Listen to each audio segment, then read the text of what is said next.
Mike Munger is a professor of political science, economics, public policy, and is the current director of philosophy, politics and economics program at Duke University. He received his PhD at Washington University in St. Louis, and after a stint as a staff economist at the Federal Trade Commission, he has had appointments at Dartmouth College, University of Texas at Austin, and the University of North Carolina at Chapel Hill, before moving to Duke University, where he's been since 1997.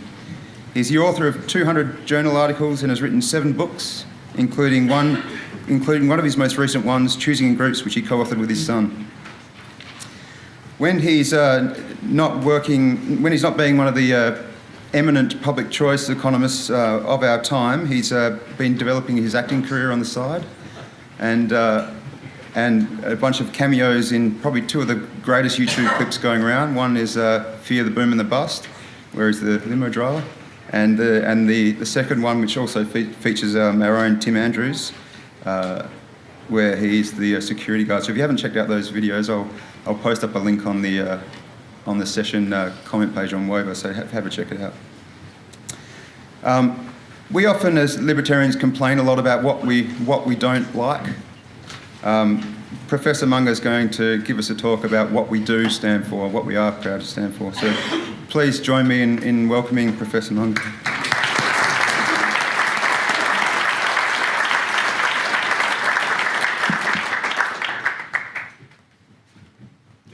So hey, let me switch over.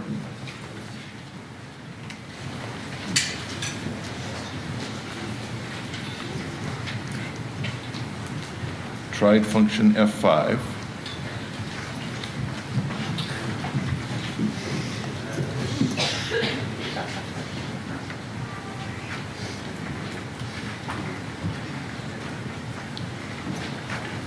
I should have tried the caveman way. I was trying to be clever.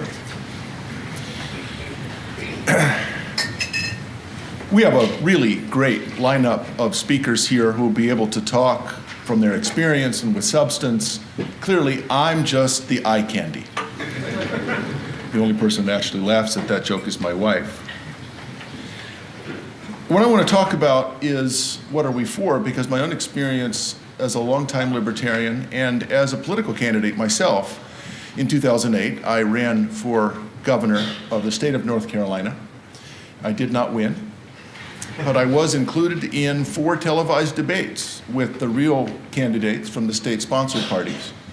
And that experience did make me wonder about this question. So what I want to take up is, what positive, optimistic vision of the future are we able to give to voters or prospective supporters that will enable them to say, you know, I want part of that?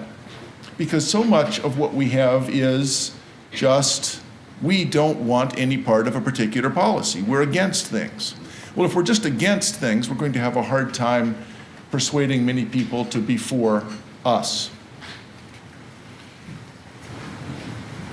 So now, last night, we heard from a member of Parliament, Tim Wilson, that liberal is the correct word, not libertarian. And I'm willing to buy that within reason.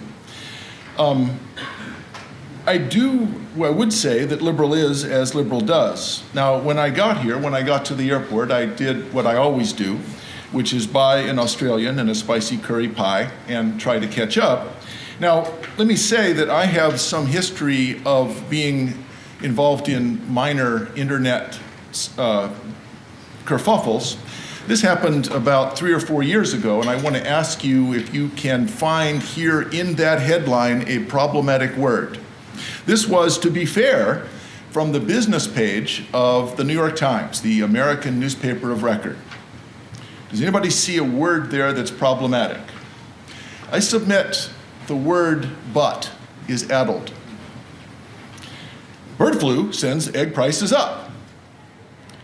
But magically, who would have thought, slowing demand prevents shortages? Well, I pointed out that this was asinine, and my friend Megan McArdle from Bloomberg forwarded it, and a number of people tried to defend the times, but then eventually we concluded that it was in fact indefensible. This is what prices do. And in fact, what prices do is three things. If we don't have enough of something, the price goes up and people use less. Producers find ways to produce more, and entrepreneurs find ways to try to produce substitutes. Those three things mean that there will never be a shortage as long as prices are free to adjust. Well,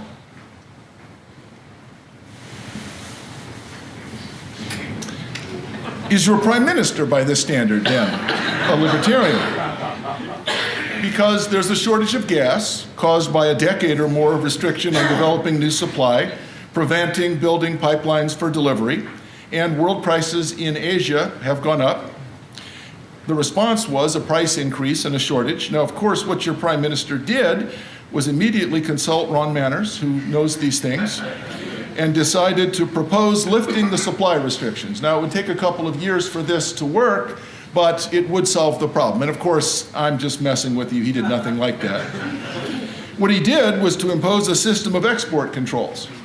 Now, I imagine that there's a dead Venezuelan colonel burning in hell who said, yeah, chavismo.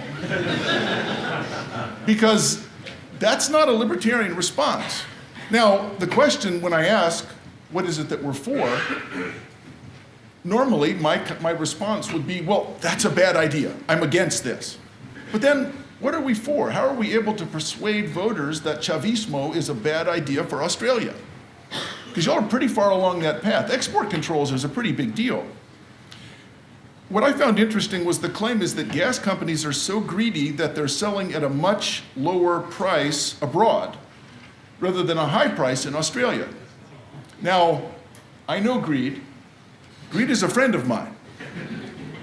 That is no greed if you're refusing to sell at a high price. What it is a set of restrictions on markets that are going to prevent them from doing the things that I said at the outset and working through prices. So are we claiming that we're for markets? I want to submit that that's a mistake. Let me take a step back. Just always being for markets is usually the thing that we fetishize. And very few people are persuaded. So let's check that off the list and try to let me propose to you something else that we should be for. Now, to be fair, my own choice was whether to be a Republican or a Libertarian. And I was, in 1984, a Republican. I can wait. No, that's pretty unsavory. I was eye candy even back then. It's amazing I ever got married. I was a Reagan revolutionary in 1984. That's my official FTC picture. I did have quite a few questions over the years, but two events changed me from being a Republican to a Libertarian. One of those was this guy and what he did in March 2003, which you all know. The other was that I had dinner with Rick Santorum the same week that this happened. Now, this picture was not taken at that dinner, but that was pretty much Rick Santorum's reaction to my views. Wait a minute, you can't really be a Republican. And I decided that he was right. Because Republicans, I had long told myself, were at least the lesser of two evils. Well, the problem and political scientists call this voting the LOTE, lesser of two evils. If you vote for the lesser of two evils, you're guaranteed to get an evil. The question is, what alternative might we propose? Well, along those lines, I wanted to tell a story, also again, about your prime minister. So, your prime minister is being driven outside of a city, near the bush, and they come across a sign.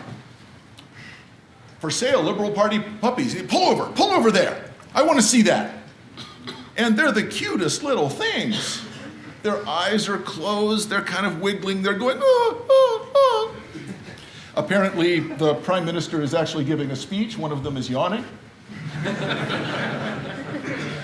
But nonetheless, little puppies, eyes still closed, very sweet. And he says, all right, we're not actually going back near the ACT for a while. I'm going to be gone, but I would like to get one of these puppies. I'll come back and pick them up.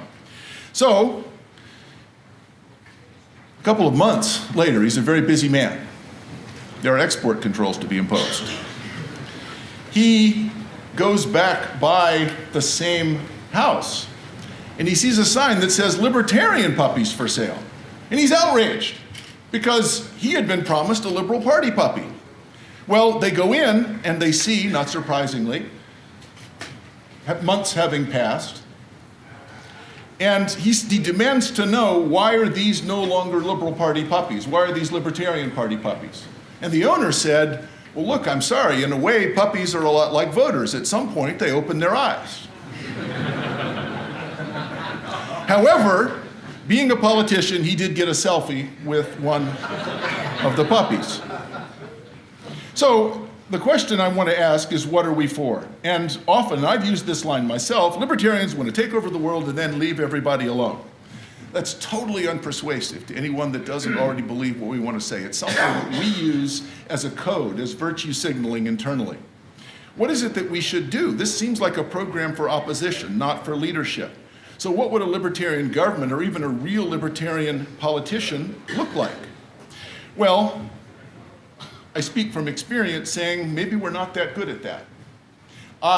As I said, I did participate in 4 televised debates with the real candidates. I was the keynote speaker at the Libertarian National Convention in Denver, Colorado in 2008, raising some people to ask Warren Zevon's question, what to do in Denver when you're libertarian. Now, probably my finest moment was unintentional. I wasn't very good at finding ways to get attention from the media, but I had done an interview, and the interview was mostly about economic policy, and I would answer the questions as best I could. And then I thought the interview was over, but the camera hadn't moved and the microphone was still there, so that was clearly a rookie mistake. The interviewer asked me what I thought of the recent series of ads that the Democrat, Bev Perdue, had been running. And I answered without thinking that this would be recorded. I said, and these are some stills from that ad, the ads appeared to be designed to show that Bev Perdue was once a child and later had a series of experimental haircuts that didn't go very well.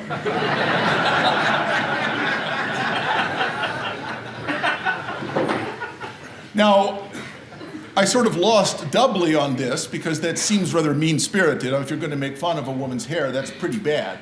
But remember, I didn't think it was going to be recorded. Furthermore, their response, and to be fair, this is how I looked then. However, I said this was my finest moment. You're wondering, that doesn't seem like a fine moment. Well, when I was asked, what business is it of mine to be able to criticize hair? I said, well, my hair is really long because I'm growing it out to donate to Locks of Love to honor my wife's fight against breast cancer. She's had 6 operations this year. And the reporter goes, oh. And the Perdue campaign actually accused me of having set all of this up, like I'm some kind of genius. So, entirely by accident, I actually won that one, and I did get a haircut.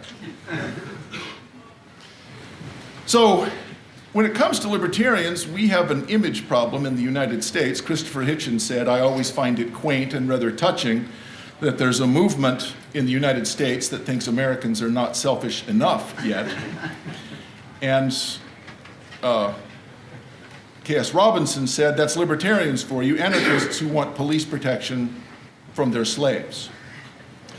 And we do have a fair number of people who live off the grid in marijuana patches and have AK-47s. So, how can we overcome that? What positive, optimistic vision of the future can we propose, and what process specifically do we envision for achieving these goals? If libertarians are going to have any success politically, we have to answer both of these questions in a way that's coherent and understandable. And we tend not to answer either of them. The first is we're against all regulation, and the second is the market will solve all our problems. Well, that's just not persuasive unless you already believe it. So the problem with our position, being perpetual outsiders and opponents, is that politics actually needs us now. The government is not providing in the United States the basic services that a lot of our more idealistic fellow citizens expect, and they want to know why.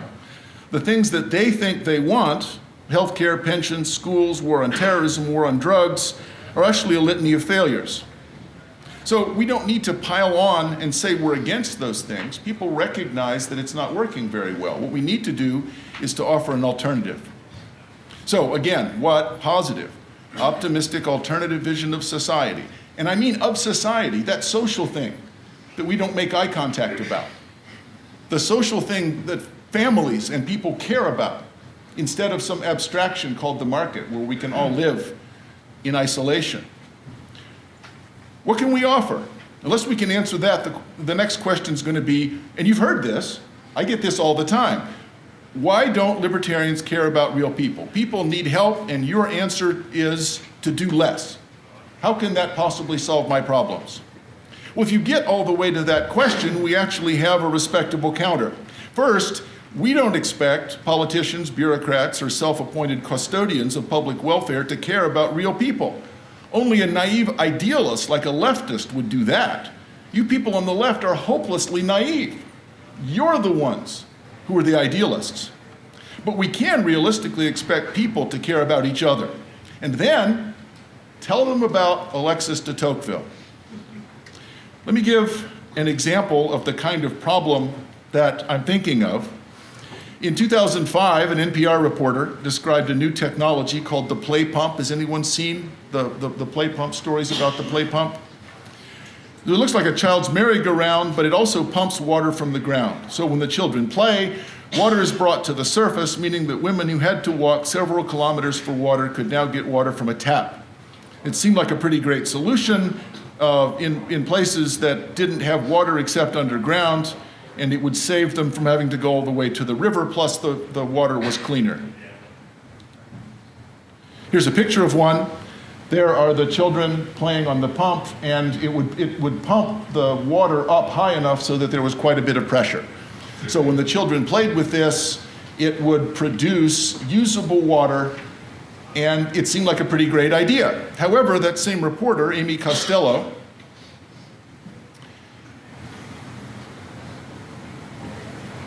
come on, you. There it is. She went back 5 years later, and things hadn't turned out that way. I uncovered an array of problems with the way the technology had been implemented on the ground. Now, I'm happy to share this PowerPoint. There's quite a bit of information here. The money quote is this last part. It turns out that returning aid workers asked why no one had fixed the pump. The pump had broken within a couple of months. The children, after all, are climbing on it. So it broke. Returning aid workers asked why no one had fixed the pump. People of the town said they were waiting for the government to do it. They were angry because they were sick and weak because no one would help them. Far from lifting them up, the aid had only left them more dependent on others and less able to care for themselves. That parable, in a way, is a description of what the welfare state has done. What's odd is that our reaction to its failure is that we need more of it. That's what we can do. What we can say is we can do something else. But the question is, what should that something else be? And that's why the answer is Tocqueville. In Democracy in America in 1831, he marveled at the way that Americans worked together privately to solve civic problems. He was no fan of majority rule, and he thought the problem with political democracy is that citizens are isolated, and he actually used the word enfeebled. And it's pretty easy to see this. If you see a problem, is your moral obligation to help others exhausted by the fact that you voted and paid the taxes you're legally obliged to pay? Well, in a democracy, yes. I have no other moral obligation to my fellow citizens because I paid at the office, and I voted. Well, what he said is, and this is his description of the problem with democracy, they all therefore become powerless if they do not learn voluntarily to help one another.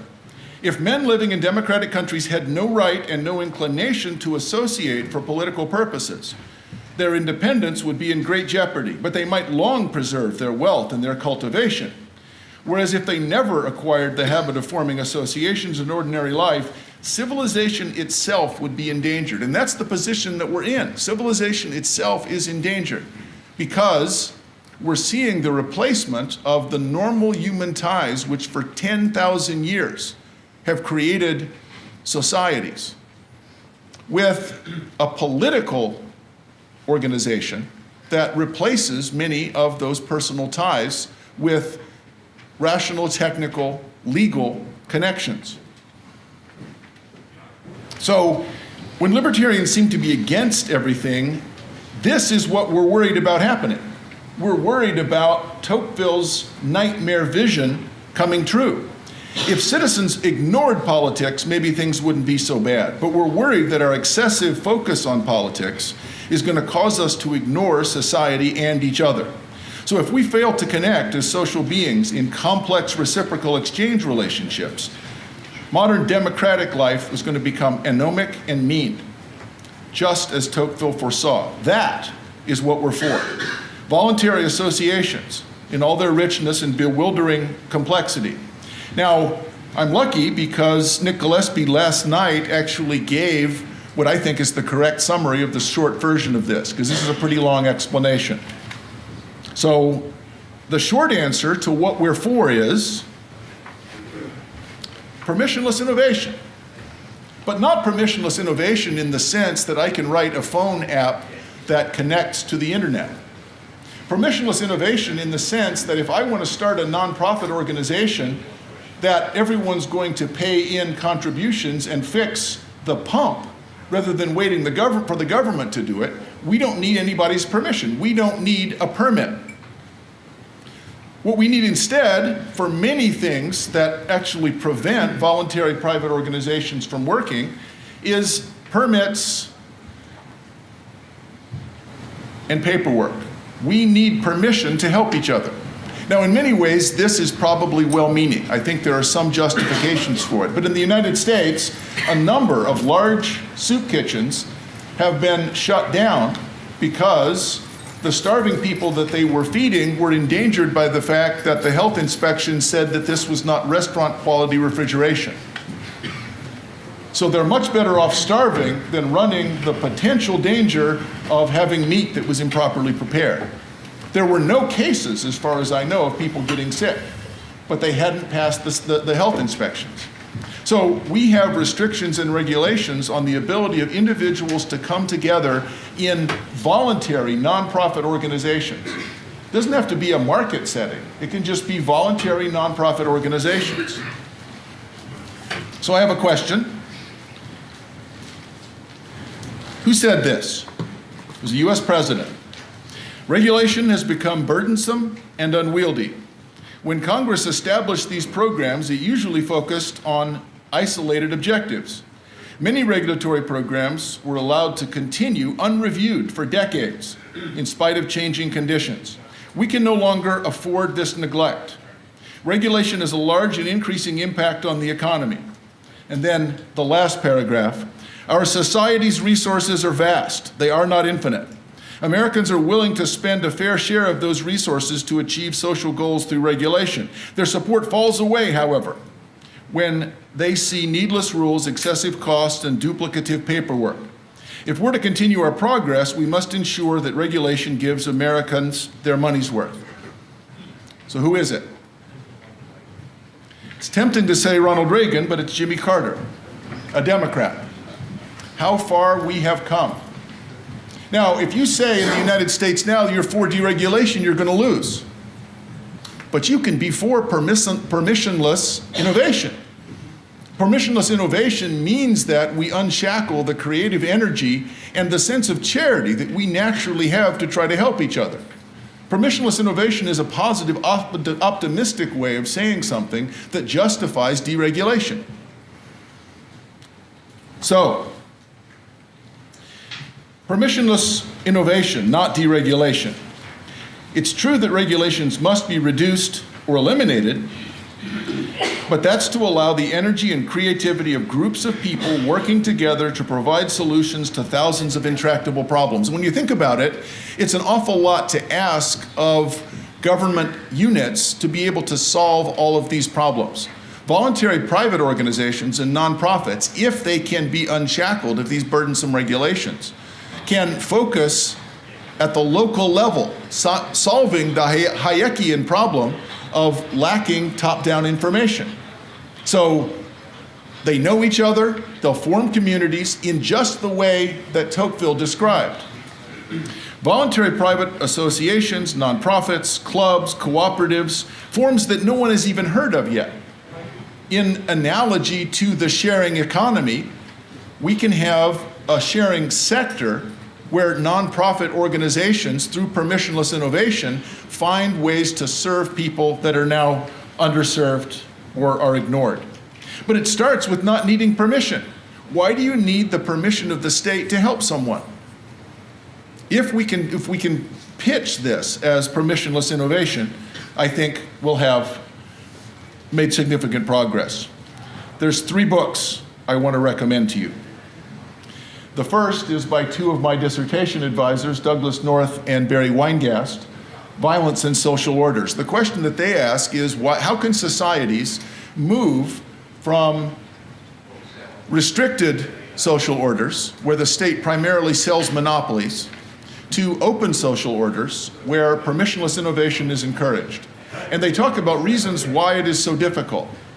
The second is Adam Thierer's book, Permissionless Innovation, which talks more about the sharing economy, but I think has many applications that are likewise useful for deregulation. And Tocqueville. If you haven't read Tocqueville, Tocqueville should be an urtext of the libertarian movement. His description of voluntary private organizations, I think, is often ignored by libertarians because we fetishize markets. Look, the reason we need markets is not the perfection of markets, it's the imperfections of the world. The imperfections of the world mean that we need to be able to help each other in ways that are not restricted by the state. So, my message is, stop fetishizing markets and support permissionless innovation. What we're for is a libertarian society where a couple wakes up in their own home on land that they own or an apartment they rent because they negotiated a mutually beneficial arrangement. That couple formed a bond by mutual consent without needing license or endorsement of any outside agency. They send their children to schools they've chosen whose curriculum they endorse. When they go to their cars, they don't even take an ID, because it's no one's business who they are or where they are, so long as they initiate no violence and break no laws. They work in jobs they've trained for and that they enjoy the full fruits of that labor. They contribute to charities or work for causes they believe in. They are not forced at gunpoint to support causes that they loathe. Now, what often happens is people ask, well, what specifically will these new organizations or schools look like? What will people do? And the answer is, I'm a Hayekian. I have no clue. Each person is going to come up with a plan and try to carry it out, given his or her own goals, abilities, and vision of joy, the thing that they want to achieve in their life. Isn't it arrogant to think that I could know what people will seek? Wouldn't it be despotic to think that I have to give my permission before people are allowed to try? Thank you for listening.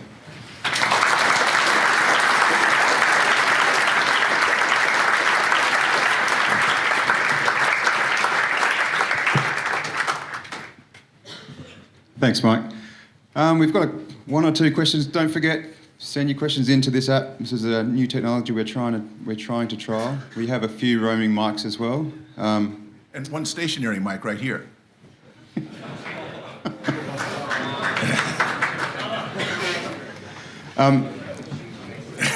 I'll start off.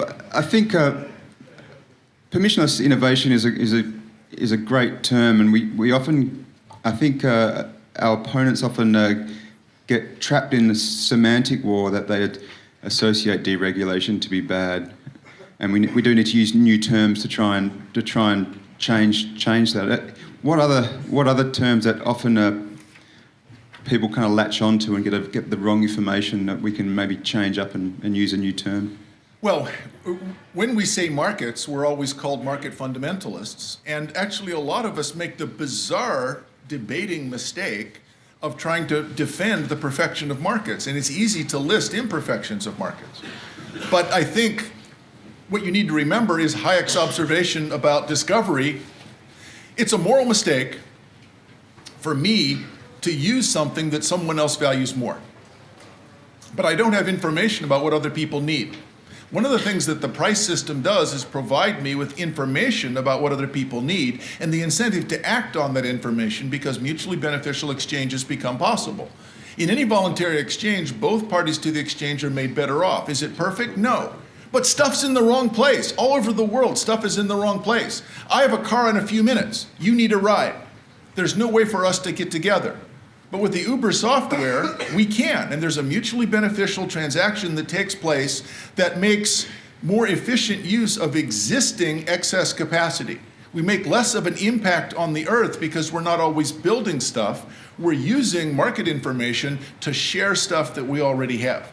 So it's not because markets are perfect, it's because the world is imperfect. And markets produce prices and allow us to realize that someone else values this more than I do. There's no state approach that allows me to avoid making what's in fact a moral mistake. If you need this more than I do, we should be able to arrange some way for you to get it that doesn't involve taking it. Because if we do that, it won't exist for very long. So I think fetishizing markets is our great mistake. What we need to do instead is say, what other way do you have for obtaining the information that you would need to solve the problem because stuff is in the wrong place? Dr. John Thrasher asks, what exactly did Santorum say or oppose that convinced you that you were no longer a Republican? Rick Santorum was coming to Duke. They were looking for somebody to have dinner with him. It wasn't easy. They said, Munger, you're a Republican. You go ahead and have dinner with him. And remember, in 2003, the Republicans had both houses of Congress and the presidency, George Bush, and we were going to war. And Santorum talked constantly about the need for smaller government. And so I interrupted him at one point and said, if not now, when? If we're going to have smaller government, what I see is the Republicans dramatically expanding the size of government. What I see is George W. Bush making proposals which the Congress then acts on that increases the size of the military-industrial complex and which expands a whole bunch of other activities, regulatory and social activities of the government. And he said, well, you have to understand, we have to get reelected. Well, that may be, and that's why my criticism of the liberals is probably unfair.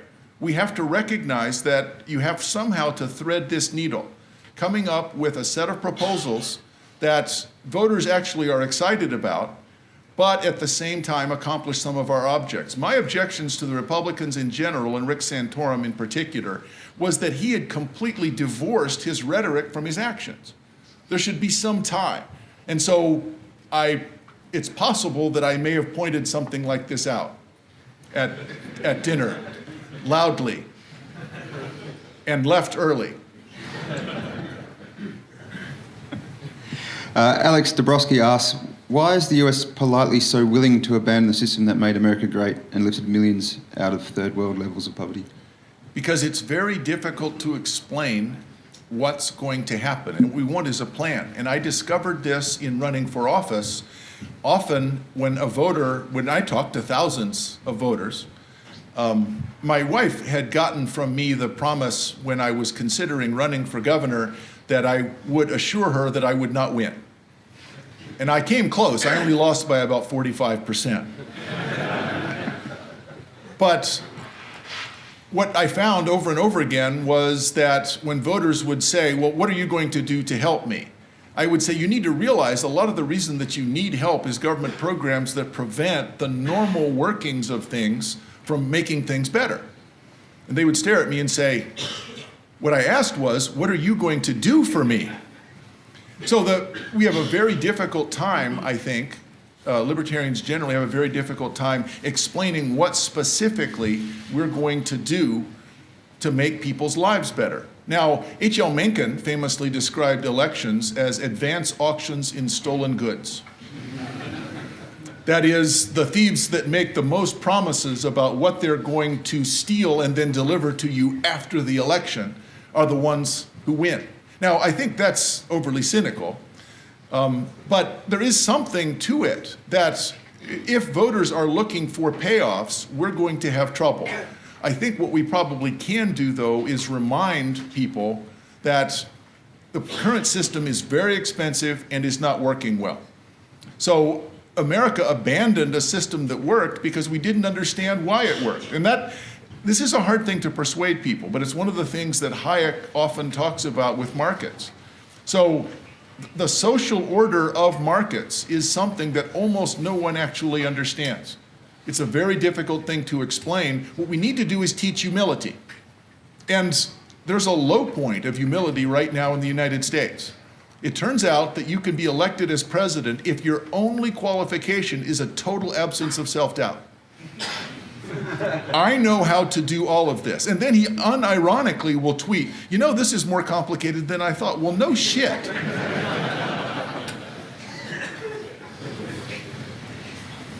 Molly Thrasher asks, how do we get from people who are essentially enfeebled and don't trust in the creativity and innovation of voluntary societies to people who take on this yoke themselves and actually start solving problems? Well, I think a lot of them have the experience of working in communities. We're not dead yet. And so saying that thing that you know about, that PTA, that homeowners association, that nonprofit that you've worked for that delivered meals to the homeless, that's what we're talking about. What we need to do is expand permissionless innovation in that realm, rather than say, do nothing and markets will take care of it. You've heard the joke about the libertarian and the light bulb.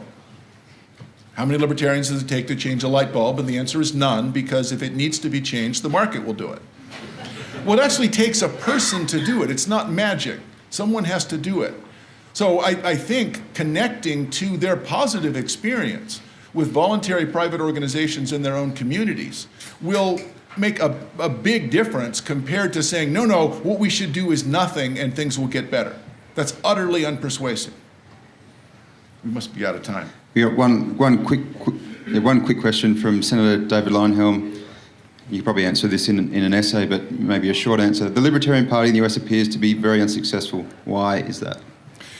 In fact, Gary Johnson, who I'm a big fan of, this year got 3%, which is the most that any Libertarian candidate has ever gotten. It was on the ballot in all 50 states, and it is a golden age of libertarianism in the United States. Now, because we have a first-past-the-post system, it is true that it's always going to be difficult for us to have to run at the national level.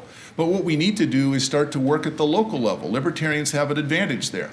So city councils, county commissions, if we start to work that way, it's just that there's a sort of drama of running for Senate and president and losing heroically. Until now, we've been proud of our irrelevance, and we have a lot to be proud of, frankly. I think that an existence proof of a libertarian candidate who at the local level is able actually to implement some of the things that I've been talking about it is the way to go. But I would quarrel with the premise. The Libertarian Party is stronger now than it's ever been. We got 3%. The most we ever got before was 1%. So all you have to do is follow that same trajectory, and I think in 3 more elections we'll have 120%. One of our sponsors, Darren from D. Bartoli's, has gifted wine for some of our speakers. So please join me in thanking Professor Mike Munger.